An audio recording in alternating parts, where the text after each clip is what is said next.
Good afternoon, and welcome to the Conference on Education and Human Development in Hiroshima, Japan. My name is Professor KALEMIS, and on behalf of my associate, Mrs. Costarello, we are pleased to present our paper to you. Our paper has a title, Scope and Aims of Intellectual Capital Management and Reporting in Universities Towards a Sustainable Education for the 21st Centuries. European universities have been immersed during the last decades in important transformation processes aiming to make them more autonomous, economically efficient and competitive. Intellectual capital approaches have become of prime importance in institutions of higher education and research because knowledge is their main output and input. Of consequences, intellectual capital management reporting becomes a promising tool in times of forming of national university system, allowing them to create transparency about the use of public funds, to explain the achievements of research, training, innovation, and their benefits to stakeholders, to illustrate the development of intangible assets, and to demonstrate their competitiveness. Despite the wide proliferation of models, the pathways for adoption of intellectual capital management and reporting depend on individual characteristics of a university.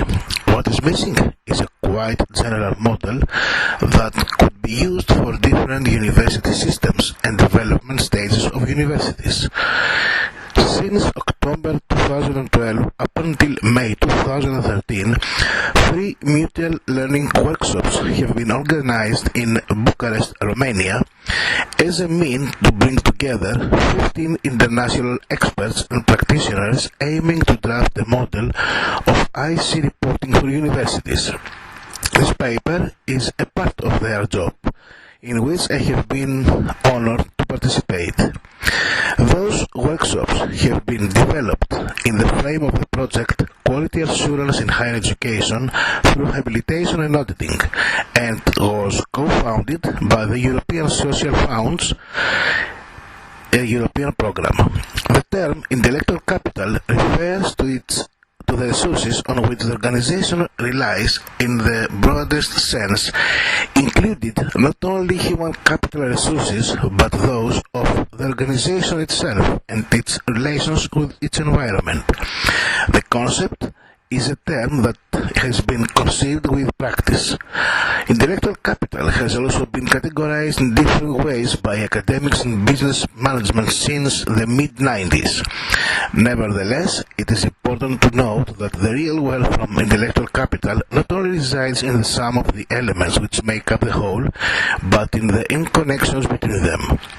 In the context of universities, human capital is the knowledge that resides in individuals, which includes teachers, researchers, professors, PhD students, and administrative staff. And let's find out now why intellectual capital management and reporting is a must in universities. New models of governance of universities and demands for more transparency and accountability require an adequate allocation of resources, developing new managerial skills, and the introduction of new managerial and reporting tools. Intellectual capital management and reporting systems should provide information about the specific strengths and value of intellectual capital of an organization and address different stakeholders. And as I mentioned before, the implementation of intellectual capital approaches within universities goes beyond a limited understanding of individual knowledge, but covers multiple aspects of organization. Human capital as the knowledge and experience of the individual actors, structural capital as knowledge inherent in structure, processes and culture, and relation capital as relationships beyond the borders of the organization. Some of the reasons that can be described for introducing intellectual capital management and reporting in universities are, among the others, that universities have to be more transparent. Also, they are being provided with more autonomy to manage their own affairs, and not only the academic ones, but also financial, to redefine their own internal structures, which necessarily requires new management and reporting systems. The increased cooperation between universities and firms has resulted in the demand for similar processes of evaluation for both players. Intellectual capital management can help to shift strategic focus on universities towards intellectual resources and enhance their capability to adapt to the challenges posed by the non-profit environment they are operating in.